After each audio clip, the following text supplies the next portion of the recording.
to another post-race live stream that we are doing. Uh, this is going to be the last one for unfortunately quite a while because we do have a 4-week break. Let me just check here and make sure that the audio is running properly. That's something I want to make sure is okay. No, and just let some of you guys hop on as well. Let's see here under our channel. Let me just see if this is okay. All right, perfect. I guess I can hear myself and see myself now. So, what did you guys think of the Grand Prix? Let me know down in the comments below. I thought it was a rather entertaining Grand Prix. I want to say slightly boring from a certain point of view because, as we know, this was the first year that we didn't actually get a safety car at Singapore, which is quite interesting because usually we do have a safety car. So 2024 was the first year that it didn't happen. I wonder if I can write anything here. I can write here. Kanawachi, welcome to the live. Always love it when you're here. I'm going to start a quick poll. We'll get into this a bit later, but the question I do want to ask is, do you think this was Daniel Ricciardo's last race? Now, I want to know what you guys think. We will be going into that as well. So I put a little poll there. I won't give away my answer just yet. For now, let us go into what actually happened. So as we know, I start off from the top. Lando Norris almost completed a Grand Slam, got taken away by none other than Daniel Ricciardo. Great race overall from Lando. I have my doubts. I just made my video about how I think Oscar Piastri will be a world champion before him. I still think that will be the case. I still think Oscar Piastri will be a world champion before Lando Norris, but I digress.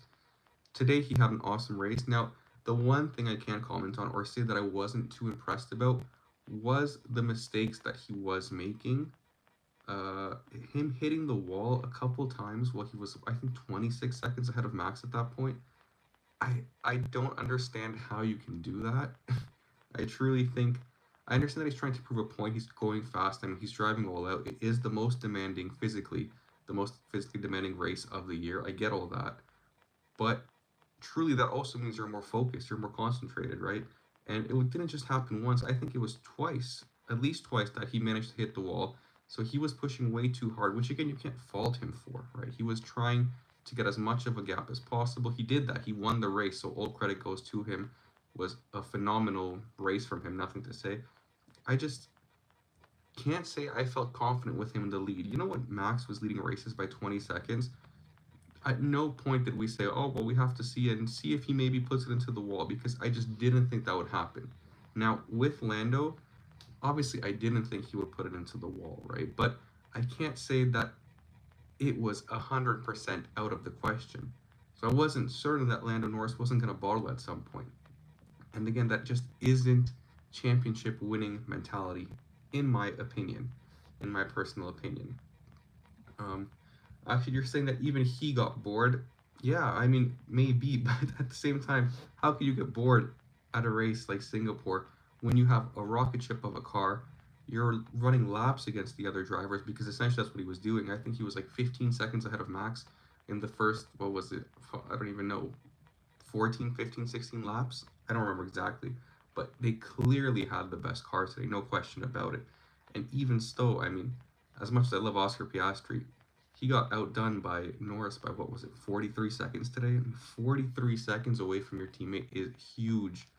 Although Oscar Piastri did have a nice recovery drive, if we can call it a recovery drive. I think starting P5, he finished in P3, so he overtook both of the Mercedes cars that were ahead of him. Overall, a great haul of points for McLaren. They just increased their lead in the constructors.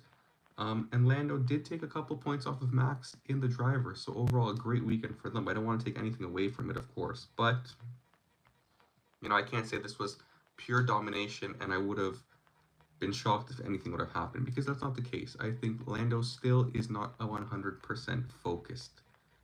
Now, on the other hand, Max Verstappen managed to finish P2 in that Red Bull car, which I think had no business being that high, right? Again, we can look at his teammate. Perez finished P10, I think. He also managed to score one single point for Red Bull. Uh, you wouldn't think that this Red Bull team is in a battle for the championship, the constructors championship, because it truly does feel very one-sided, aka Max Verstappen against McLaren. I think at one point Sergio Perez even was fighting, or basically for the whole race, he was fighting against Colapinto, and he was saying how this guy's pretty good, I can't overtake him, which is absolutely ridiculous coming from I don't even know how many seasons Perez has been in F1 for, but Colapinto's this is his third F1 race, right? So in a Red Bull, you should be able to overtake the basically rookie in the Williams car. We'll get to that. But Max Verstappen, not based on where his teammate was, he put that Red Bull car very high up in qualifying. And today, I honestly thought that Hamilton would get him off the start. Being on the soft tires, I thought Mercedes would be better than Red Bull this weekend. That wasn't the case. That's okay. But we also got to see that the Mercedes cars weren't as quick, but that Max very well handled the situation. He did everything he was supposed to. So I think it was a great race for Max as well. I thought it was very wholesome at the end how he thanked Daniel Ricciardo for taking the fastest lap off of. Lando had the fastest lap, right? That's why he would have gotten that Grand Slam, but he didn't because Daniel Ricciardo had to set one more fastest lap, which was nice to see. It was nice to see Max acknowledge that and thank him for it. I mean, if we end up going down to the final race and Max wins it by 1 point, like Daniel Ricciardo said, he's going to be getting a hefty Christmas gift. So that's very nice of him. In P3, we had Oscar Piastri. I already mentioned this. They had by far the quickest car this weekend. Oscar's semi-recovery drive from P5 up to P3. I don't think he could have done more than that. I know they wanted to fight for P2, but Max was just too quick. I think he was 17 seconds ahead of Oscar. So this is, again, a very demanding track. I understand why you're not pushing to the limit. Also difficult to overtake, take some time. Overall, happy with Oscar's performance, happy with McLaren's performance. They did what they had to do this weekend and cut the lead for the Drivers' Championship.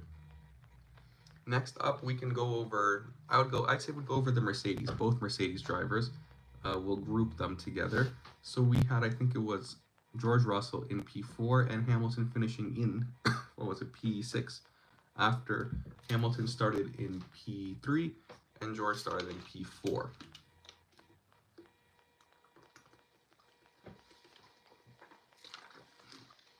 Sorry. But before that, let's check out the comments here. Actually, what are you saying? No, I think Red Bull is going to totally change setup to favor Max racing style. They know the constructors are gone, at least trying to save the drivers. Yeah, I can totally see that being the case, which I think it's a bunch of propaganda at this point, how they're saying that, how Perez is coming out and saying that his engineers now understand how valuable his input was and how he was right all along, and how the car wasn't functioning the way it was, and they're saying that they went down the wrong path back in Barcelona of last year, so Spain 2023. I mean, these are all words, right? They were still incredibly dominant all of 2023 and for quite a bit of 2024. So I think it's very fair. I wouldn't even worry about what Perez is saying. I would favor Max every single race for the rest of the season. I wouldn't have even taken what Perez is saying into account because clearly Max is the one carrying that team and he deserves to have favoritism within the team when you're doing 85% of the workload for the team. That's at least how I see things. Now, as for Mercedes, I think they kind of screwed Hamilton over with their strategy of him starting on softs. I don't know, or I know what they were thinking. I guess they wanted to try to fight and overtake Max quickly. Maybe Lando, that might have been too optimistic. That didn't work, and that really left him out to dry because then he pitted onto the hard tires. I don't know if it was 11, 12, 13 laps in, so very soon into the race, which left him very unprotected later on in the race. Again, I take what Hamilton says on the radio with a grain of salt because it typically is some sort of complaining about how the tires aren't good and on the right window, and then he ends up taking those tires another 50 laps. So that's more just like I don't know if he just likes hearing himself talk, hearing himself on the radio. It doesn't matter. He manages always to do a great performance on the tires, so I don't really take into account when he starts saying that the tires are already falling off after he's had them for 5 laps. Of course, like you're saying actually as well, Russell did great defending. Yes, I do think Russell did defend very, very well. Uh, Again, I am a Leclerc fan, so I was hoping that that would end differently. But for the sake of it, I do think he defended very well. Um, Again, he overtook Hamilton, right? He finished ahead of his teammate. So a good weekend for him. After last year, I'm sure he was a bit tentative or scared going into this race because we know he bottled it on the very last lap. He finished fourth. I'm happy for Russell. Happy for Lewis as well. You know, Mercedes did an okay job at a race where we aren't expecting them to be within the top six necessarily. I mean, we are, but I still think Ferrari are better. I think McLaren are better, and I think Max is typically better. I'm not going to put Perez in there. I'm not going to say Red Bull, but they did well. They did well overall. They did well. I think they can be happy with their results. Now for Ferrari, going into today, I was quite upset after yesterday's qualifying session, rightfully so. I think all Ferrari fans weren't happy with what happened yesterday. A freak, you can call it a freak incident from Carlos Sainz, maybe a bit of a silly mistake, maybe not necessarily a mistake, dirty air, whatever you want to call it, tire attempts. Horrible qualifying session for Ferrari. That's basically what we can say. Both cars in Q3 without a time on the board, starting 9th and 10th. You know, in an interview, Charles said that P3 would be a miracle. I mean, last time he said miracle, we got the win at Monza, so I'm happy that one actually came through. But I didn't think it would happen this time, especially knowing how difficult it is to overtake at Singapore. However, given how badly the start was for the Ferrari cars, so the qualifying session essentially, them finishing in P5 and P7 is decent. I'm not going to say it's great. I was expecting and hoping Leclerc would overtake Russell at the end, but over the past couple of races, or I can even say this season, I feel like Leclerc is tentative. He's not willing to risk as much as he used to. He's not going for it. You know, the first 23 laps or whatever, he was behind Alonso, and I understand Alonso had DRS from Hulkenberg ahead of him, but Leclerc he doesn't send it anymore. He's too careful. I understand long term that is maybe the better play, right? You're getting more points in the end, but you know, you have nothing to lose at this point. The constructors, it's going to be tough to catch up to. You could probably get second. I think second is within grasp. I do think Ferrari will end up finishing second in the constructors, but to overtake McLaren at this point is going to be tough because McLaren has the better car and they're ahead on points. So it'll take some sort of semi-miracle there as well.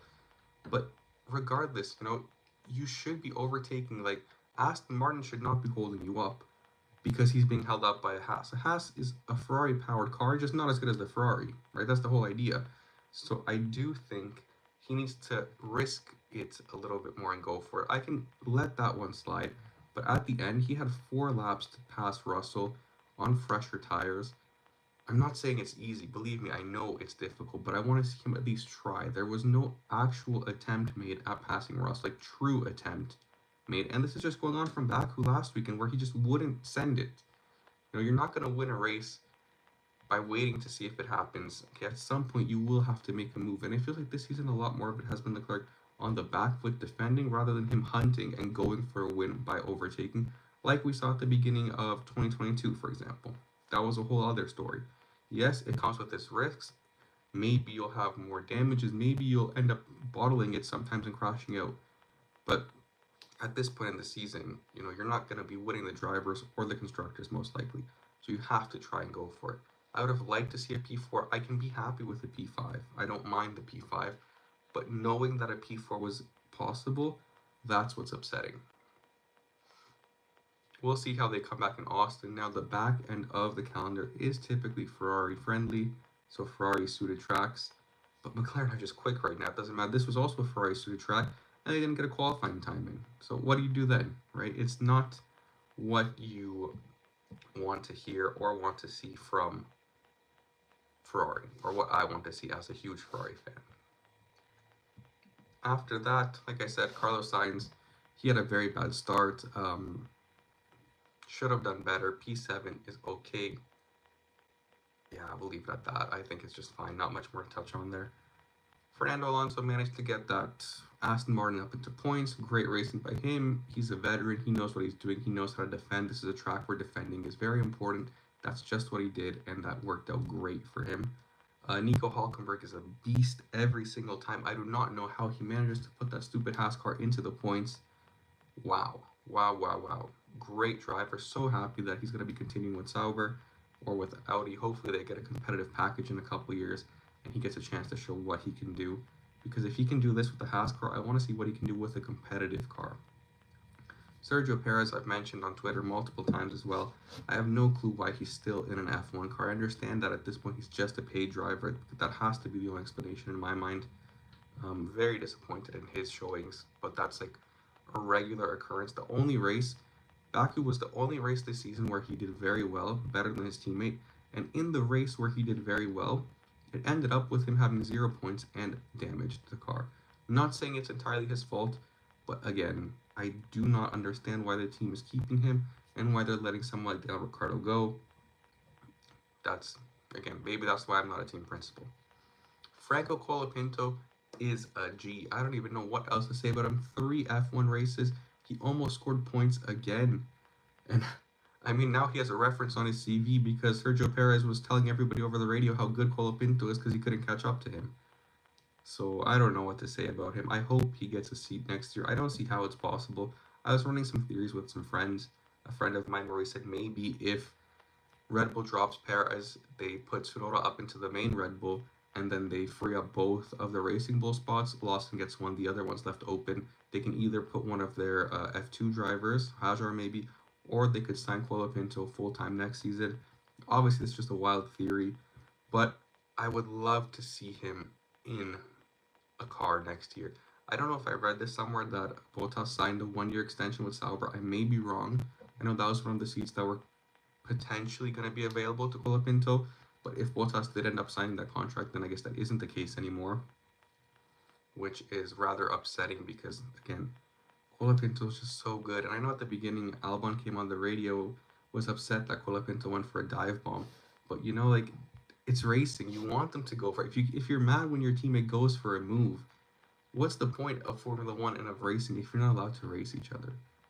You know, so let them race. He's been doing great, great, great. Again, he's showing on one end that Logan Sargent was a really poor driver, and I hate saying this, but that's clearly the case. And on the other hand, that Alex Albon isn't so great that everybody considers him. He just was so much better than his previous teammate, which was just a very poor teammate. Because against Colapinto, he's not blowing him out of the water. They're right there neck and neck.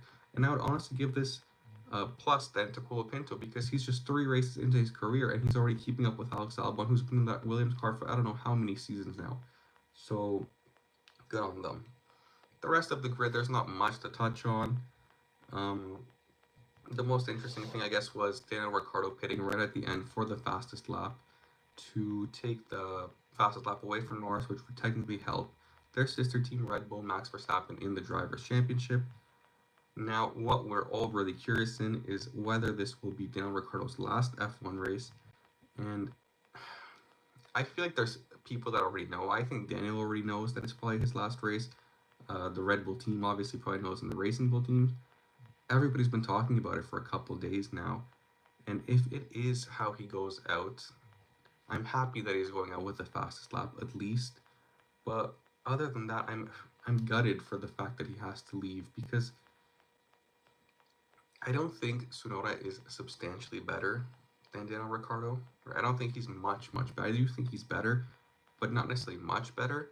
And the fact that neither of them have gotten a chance to move up into that main Red Bull seat is quite concerning. And honestly, again, it defeats the whole purpose of having a developmental program with steps where you're promised to go higher and higher up, because the person in that Red Bull seat, Perez, does not deserve to be there because he's not performing well enough to be there. Right? If you're going to kick Daniel Ricciardo out for not blowing his teammate out of the water, because he's not doing horribly against him, he's just not substantially beating him, then why aren't you kicking Perez out for being nowhere near his teammate? At least giving You don't even have to kick Perez out, just swap him with one of the Racing Bulls drivers and see how they're doing. But that's not what we're here to talk about today. Daniel Ricciardo ends up getting being voted driver of the day. Now, obviously, these are all pity votes, I think, because he finished last of the people running. So it's not like he had a great race by any means. It's just, you know, for the past week, this is all anybody's been talking about. Is Daniel Ricciardo's last race. Some people have been saying he wouldn't be racing in Singapore. Lawson has this clause in his contract where he has to do at least 5 races or he's free next year. I don't know. I just hearing Daniel in the post-race interviews with tears in his eyes, he has to know something. I think it's inevitable because I don't think just the noise would be affecting him this much. There definitely is something going on behind the scenes. I'm sure we'll find out more over the next coming weeks, maybe even this week as we head into the 4-week break. But I personally do believe it is Ricciardo's last race. Obviously, I have no inside information, but I do think, given how they're reacting to the media, to the statements, I do think it is his last race.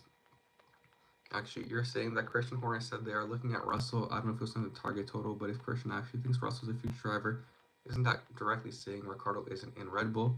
I personally think it's more so just a shot at Toto because Toto keeps saying that they want Max Verstappen in the future. I don't think Russell's personality fits within that Red Bull group. Red Bull are often seen as like the villains of Formula One somehow, and Russell's like a good boy. He's like a goody two shoes.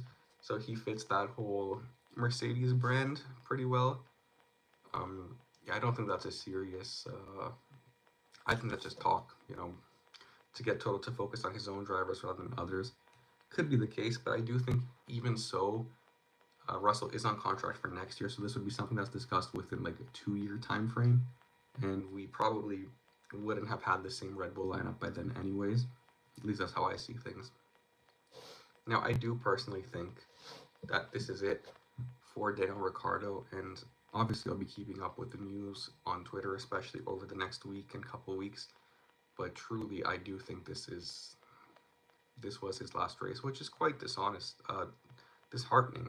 Honestly, not dishonest because it is honest, but it's not the way you want to see him go out. Right? You could have at least given him the entire season and then done it over the break, because this is just like a punch to the gut, And even so, finishing last in your last race, that's not what he wanted because we know how good of a driver he is. So me personally, I do think it is his last race. I hate to see it happen, but of course we'll be keeping up with this over the upcoming days. Other than that, I do think it was quite a boring race. The radio messages were the most interesting part for me. Austin's going to be a good race. I always like it in Austin at the I don't know what it's called, COTA, okay, Circuit of the Americas, because they don't call it the Austin GP. But that will be a good race in my opinion. Hopefully, I'm looking forward to it. I'm a bit upset that it's so far away. But if Max wants to leave in 2026, there will be a total competition between Russell and Antonelli to decide who continues. So if that's the case, it would be so unfair for Antonelli. Yeah, I think Antonelli's the golden child, or going to be the golden child. I think Russell got the short end of the stick because he was with Hamilton for his first stint of his career at Mercedes, which was obviously a tough teammate to have, especially when Hamilton has been with the team for so many years.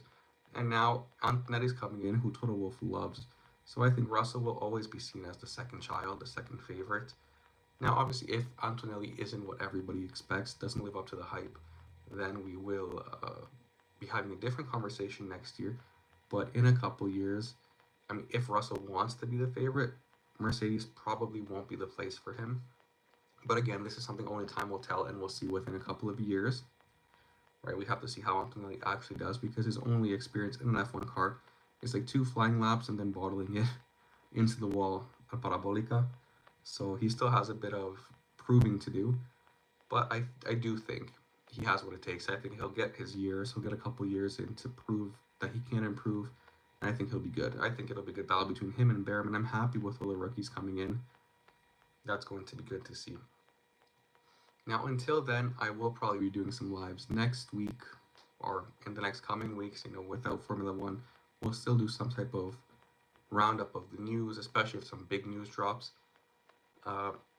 There will be weekly videos again, posted one a couple days ago. We'll be posting one again this week. In the meantime, I just want to thank you guys all that have watched this, actually especially you, for always commenting and being part of these live streams. Love chatting with you.